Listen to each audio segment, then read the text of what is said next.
Ibrahim, seen here with his young family, is a member of the largest opposition party, Al-Wafaq. He's one of 18 MPs who resigned in February because of the violence against pro-democracy protesters. His wife Amal was with him when he was arrested on May the 2nd. We were chased in the street by masked men in plain clothes with the machine guns. They cornered us in the street and take him out from the car in front of my eyes with the guns pointed at his head. For 5 weeks, Amal heard nothing. She didn't even know where her husband was being held. On June the 12th, she was told he'd been taken to a military court.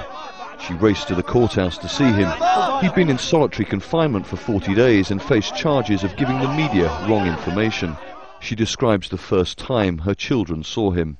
It was very emotional. Ahmed was like shocked, couldn't express himself. Sarah was holding his hand and was telling him, let's go home.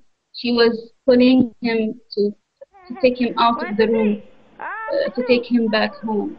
They couldn't understand why he was kept there and why he cannot come back with us.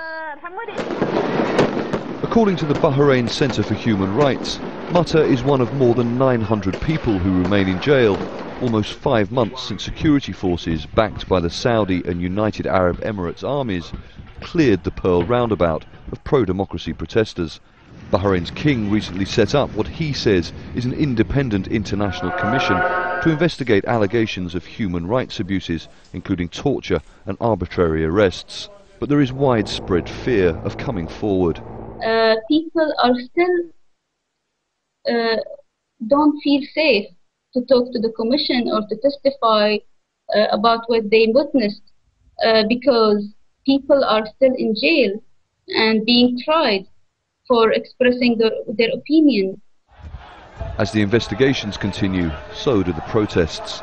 Thousands marched last week after the king-approved parliamentary reform submitted by mainly pro-government groups that had participated in so-called national dialogue and reconciliation meetings.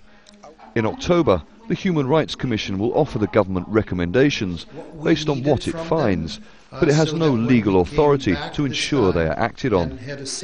And there is little faith that the government won't interfere in the investigation, especially among the many hundreds of people like Mutta who fill Bahrain's jails and say they are being punished for their opinions and silenced because of what they know. Charles Stratford, Al Jazeera.